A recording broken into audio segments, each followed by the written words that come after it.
So you all know I love food and wine, and we do a bunch of wine shows. We started in 2005 with the Beaujolais harvest. We've been there for Albarino, we've been to Alsace, we've been to Champagne, and on. But I've never been to the North Fork of Long Island. Why? I don't know. I have no excuses. You cross the Williamsburg Bridge where I live, and then you just head out here. We've done it. We're here for 4 days. We're gonna get 2 shows out of this, covering mostly the North Fork.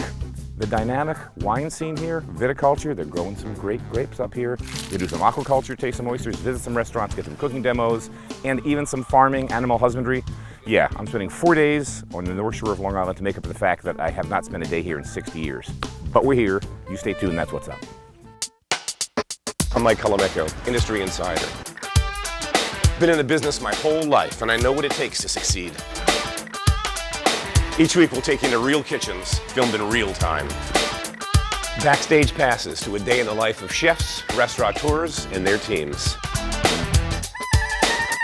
The competition's fierce. Careers, life savings, and reputations hang in the balance.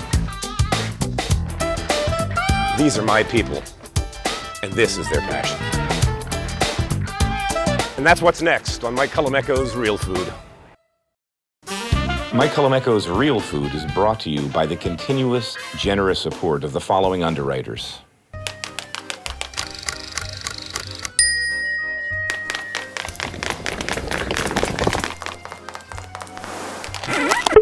Extra virgin olive oil from Colavita, an Italian family brand. Rachel Ray's signature specialty food line, designed for preparing meals at home.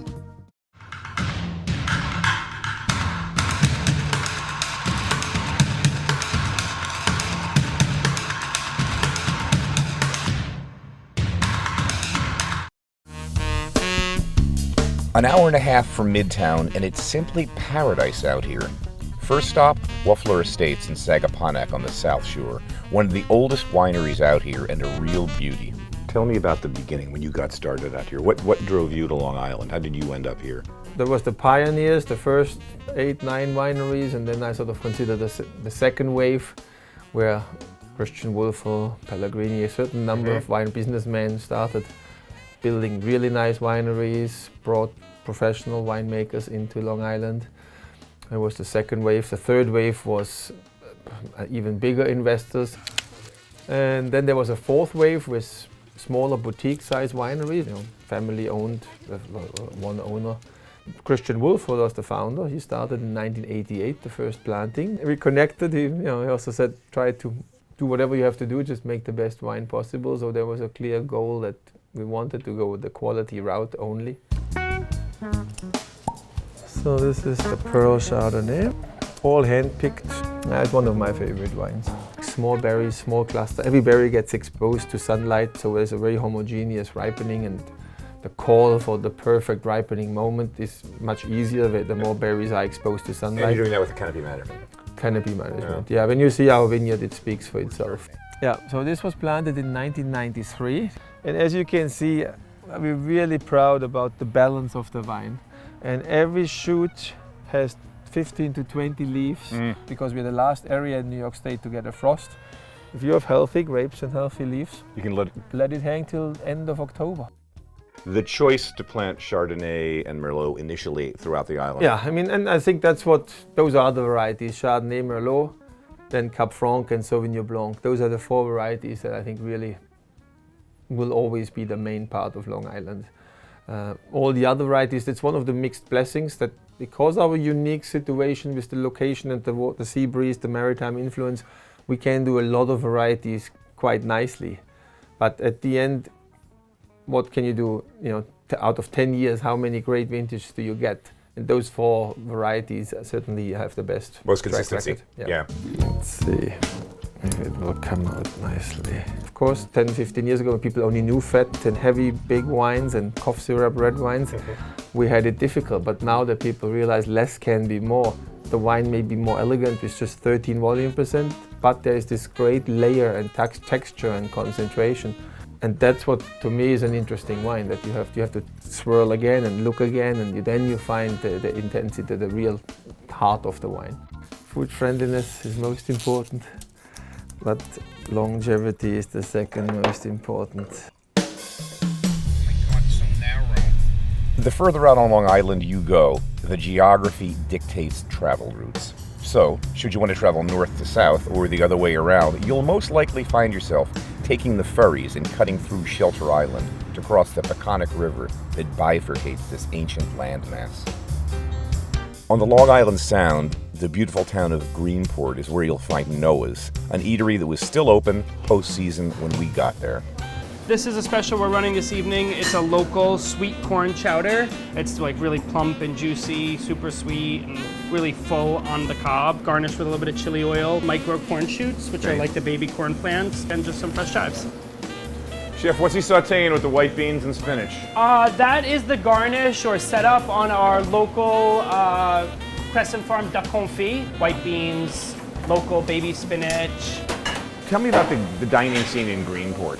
We're really surrounded by aquaculture, agriculture, viticulture, and these same people who are growing and supplying resources from this area are also our customers. So that waters this whole side section. And what we're trying to do is keep the asparagus in fern as long as possible, grow the crowns up. That way in the spring they're as strong and healthy and productive as they can be. We have 100 acres and we're farming 100 crops total. What do you do with the sunflowers? The sunflowers are mostly to provide beneficial food. They feed our bees going into the fall. Birds love them, and the birds are a big help with the insect pressure. That's right, because you're organic. All right, so this ginger crop we started end of February in the greenhouse. It still has a little ways to go, but it is in a marketable state now. So I'm just gonna see if I can convince some roots. 2000, 2001, I'm the guy that's putting the fungicides, chemical insecticides, and chemical herbicides on the ground, on the vegetables that we're harvesting and feeding the kids.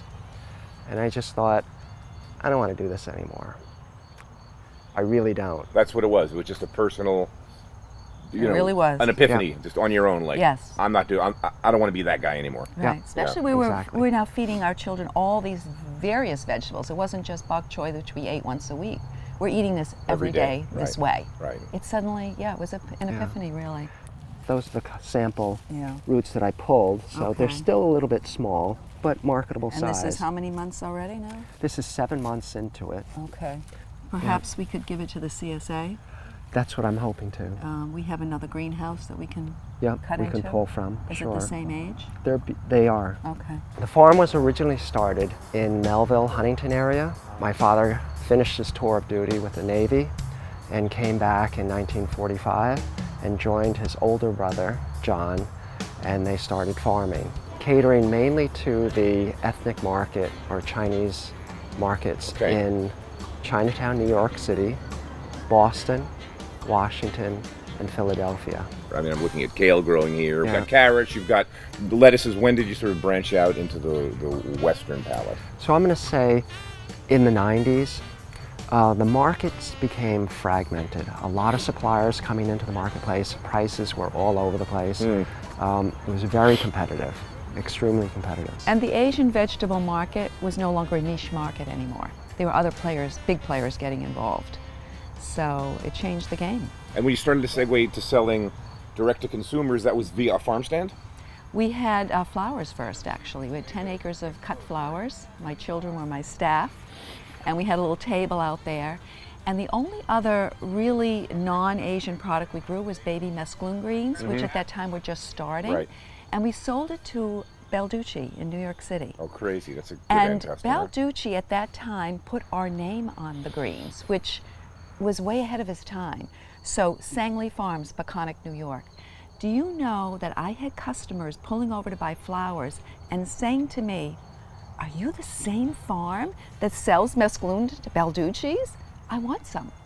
So I'm like, Fred, I need to Bingo. put out some stuff. I need to put out some baby bok choy, maybe some baby greens. And so it was launched.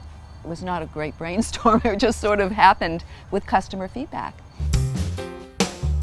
It's nice soft flavor.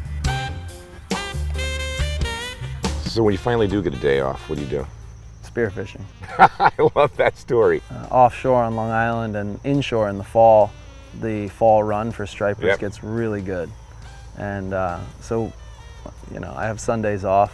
If it's not too dry, I don't have to run irrigation, I get to do a little fishing. You get into a school of fish, usually the best fish pass by you in the first 35 seconds. Let the fish come in and take a close look at you. You want to get a good holding shot right behind the gill plate. So I love this, man. as soon as you get them, bleed them out. Right, as soon as you Gut get them, them on top. ice them. It's the best tasting fish you've ever had. Striped bass, I love it, Will. Thank you, man. Keep it up. Absolutely. That's a stoke. Thanks That's a for great coming to story. visit. Thank you.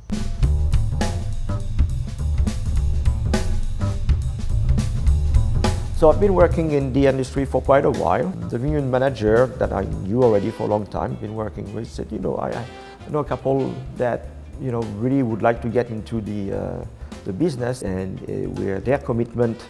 We built the winery in 2008, completed in 2009, and since 2010, all the technical operation has been done at Sparkling Point.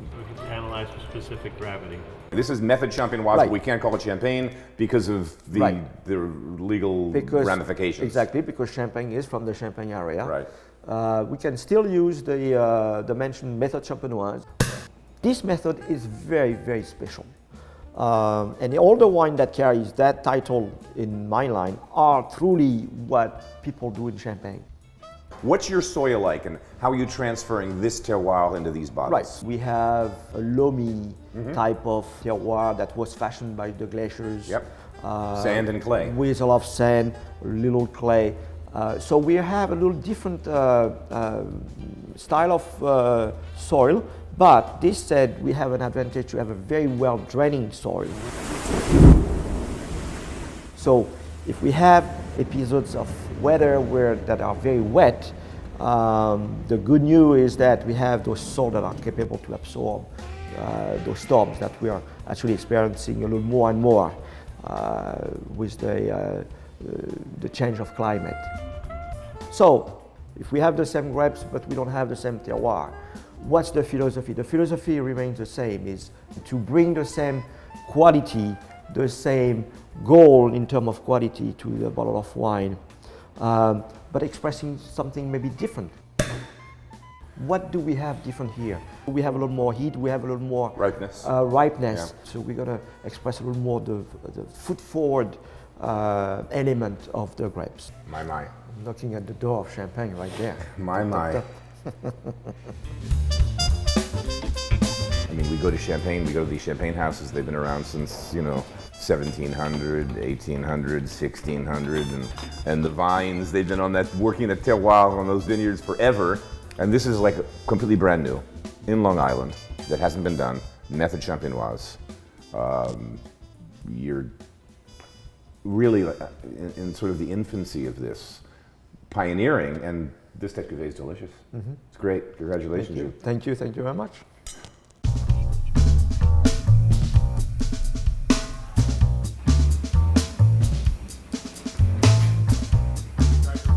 This is a beautiful case, man. Thanks. You just look at, look at the eyes on these. Yeah. These are out of about a day. Weekies look amazing. That's delicious. Tautog, there's another fish I love to see people eat. What do you call this stuff? Slippery bass? No, we call them blackfish. Blackfish. Yeah. This guy's so fresh. He's got a happy smile. He flosses. Yeah, these are great. They eat all the little shellfish. The meat's incredibly tasty. And these guys, whiting, man, I wish I could get people to eat these. These are so good.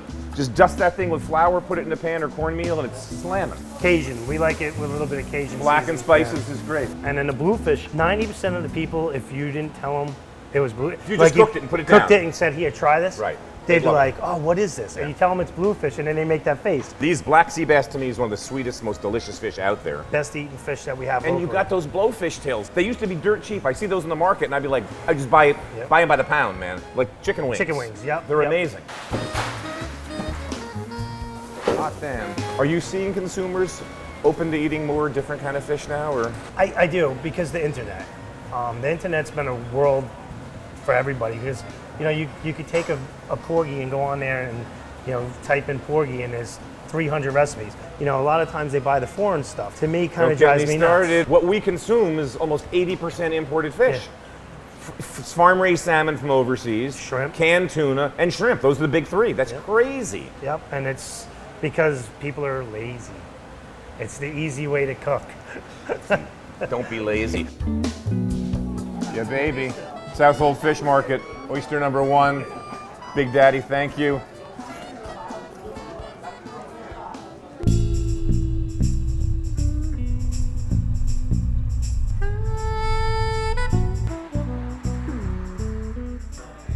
Great to meet you. So correct me if I'm wrong, because I've had this memory in my head. So the year was 1988.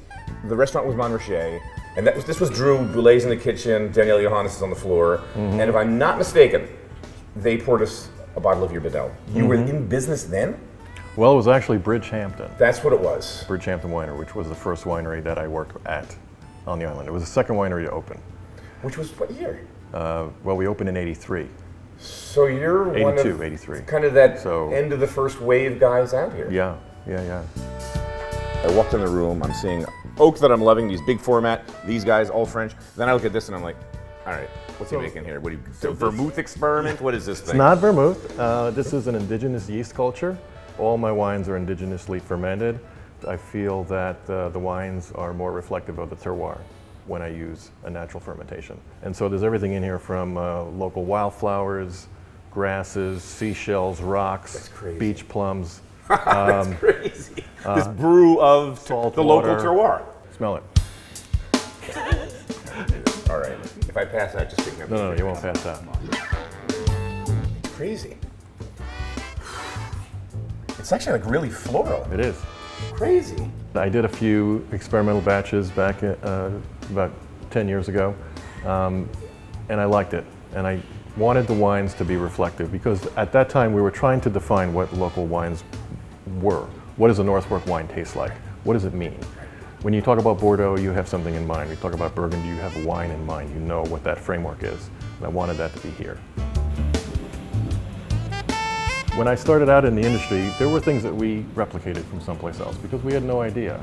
And to be honest, California was doing that as well to a large extent, putting wine in barrels for a long time, going through, trying to see where our inspiration was from. And that's fine, again, like a little brother looking up to their big brother. What are you inspired by? Well, I want to make a wine like a Burgundy, like a Montrachet. Okay, let's try to do that. I want to make a wine like a Bordeaux. Let's try to do that. Let's get the same barrels, let's do the same fermentation techniques, let's do the same aging process. And it doesn't work. It works well enough to make an acceptable wine, but it's not really what we want to get to. It's not what I want to get to. What I want to get to is something unique just for this region. This is a 2016 Cabernet Franc. I always said the worst thing about Cab Franc that's ever happened to it was it had the first name Cabernet. Cabernet, correct. Because there's nothing like it at all. And so early on, I think in the East Coast, people were treating it more like a Bordeaux-style grape, where it went into oak for a very long time, a lot of new oak, and they were worried about the kind of savory grassiness that's in the background in Cabernet Franc and trying to cover it up instead of embracing it and letting it just be what it is. Yeah, it's got that little vegetable note on the top that I've come to love. Right. You don't like it in Merlot or Cab Sauv, but you like it. Yeah, I like it in Franc. It should be in Franc. Right, it seems to be part of its character. And so I think that's made a big difference. The other thing is clones that are now available for this variety are way better than they were 20 years ago. We've got night and day. So the clonal profile of Cab Franc is very similar to Pinot in that you have really significant differences between one clone to the next. And it makes a big difference in the wine.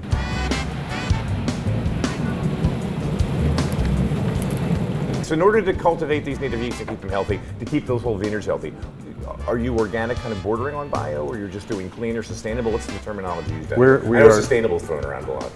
It's thrown around a lot, but we actually have a program that certifies us for sustainable practices. Okay. I feel that the future of agriculture is in sustainability.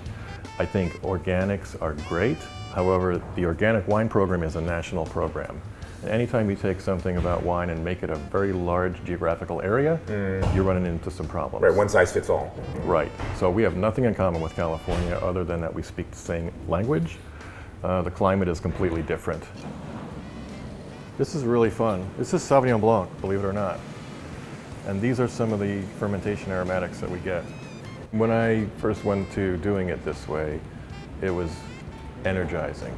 Before, with the commercial yeast, you can put it in, you can set a temperature, and you can walk away. That's not fun to me. That's not winemaking. It's just like a beverage manufacturing kind of technique.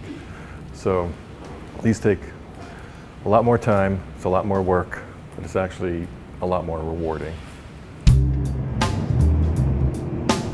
We ended up buying a Jeep Wagoneer and driving across the country. It's really, really rare to actually interview the pioneer, the first one to do anything. But here she is, none other than Louise Hargrave, whom, with her husband, planted the very first vines on the North Fork of Long Island some 40 plus years back. Let's get her story. And it was partly driven by our interest in French wine and French food. When we got married, I had Julia Child's Mastering the Art of French Cooking. We got totally into food. We just thought, let's give it a try now while we're young. A lot of people have another career and come back to it. But it was something that we thought was feasible. We had a little money, as it turned out really not enough, but you make things work. You've been to a lot of wine regions and they will always show you their soils. And almost always it's all volcanic, it's all schist, it's all kind of one thing. Look at this. You notice right away that it's many different kinds of minerals. This is the result of a mile of ice having scraped the entire surface of North America down. This is what remains. This is glacial moraine. That's our soil. Then it's ground up more as sand and it's sandy loam. It warms the soil. It's very friable. These are all factors that made it, really suitable to plant grapes. And plus we needed something to do. It was great fun to do it. It was really hard. It was so exciting. We had the babies and the ponies and the cats and the dogs, and we had a great time. But we had to invent everything, and we also had to not listen to a lot of bad advice. Because I remember there was one day when Casamatis, who was the head grape expert out in California, Davis, he was here with Nelson Shawless, the great expert in upstate New York. And the two of them are going down a row, looking at our vines, and they're trying to tell us how to prune.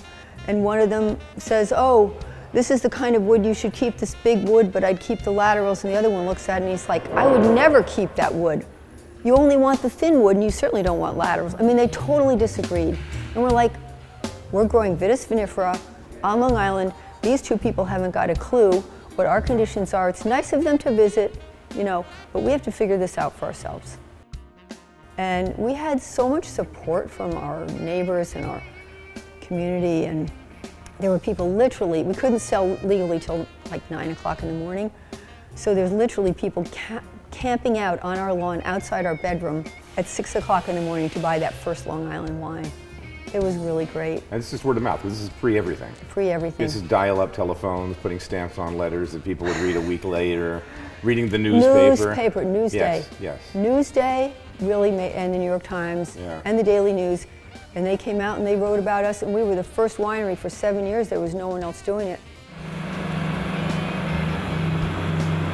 A lot of people say, and I'm sure you'll hear this, oh, Long Island is such a new region and they're just finding their way. And I'm like, we made good wine in the 90s. We made good wine in the 80s. We even made good wine in the 70s.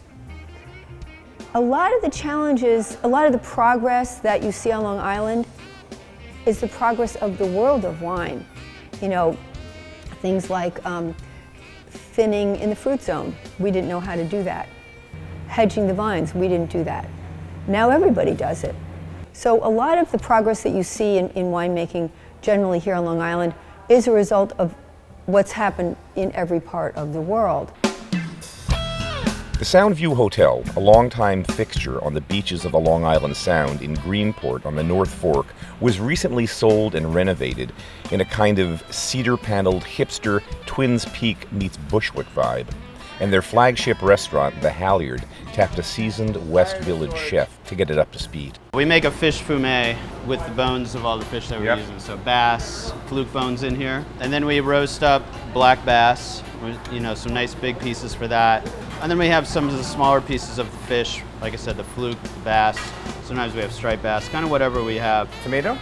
Yep, tomato base, there's saffron. We have some nice Pernod, a nice anise, and some nice lemon zest. Give it a nice freshness right over the top. And then the big key with the bouillabaisse, the Rui.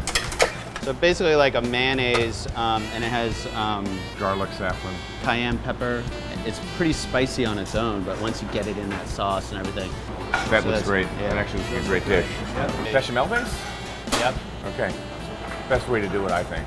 The old mother sauces that nobody knows how to do anymore. What's a roux, chef? Oh, come on. Really? That's not buttermilk and flour. What is it? And the something chicken? going on. Yeah. We brine the chicken in buttermilk, and it really softens the meat. Buttermilk's amazing. That's key to it. Right, and then we have the mac and cheese with a ranch dressing and a biscuit, chicken in a bucket. And that puts a smile on your face. That's classic. Yeah, right. Yeah. And some nice mussels, summer squash cherry tomatoes, a nice pesto cream sauce. Grilled piece of bread. Yeah, you need more of that too. That's perfect. Yeah. There's your swordfish up. Good. So, you know, we have some nice roasted radishes here, baby carrots. Yeah, you've got farms here that are just killing it. Yeah, they have wonderful produce out here, wonderful produce. So this is a gremolata, chopped parsley, lemon zest, garlic, a little olive oil, nice and fresh topping to that. Are those two ready? Will you hand them to me? Lobster roll. Talk to me about them, chef. All right, hot dog bun. Yep. Buttered. That's the key. We make our own mayonnaise here, which is really kind of key to a simple dish like this. I have basil in there, green onions, scallions, a little bit of Worcestershire sauce, a little bit of Tabasco, lemon. Very simple. Somebody's gonna be happy. Table one. Okay, folks, there was way too much to cover for one show, so stay tuned for part 2 in the next episode. Mike Colameco's Real Food is brought to you by the continuous, generous support of the following underwriters.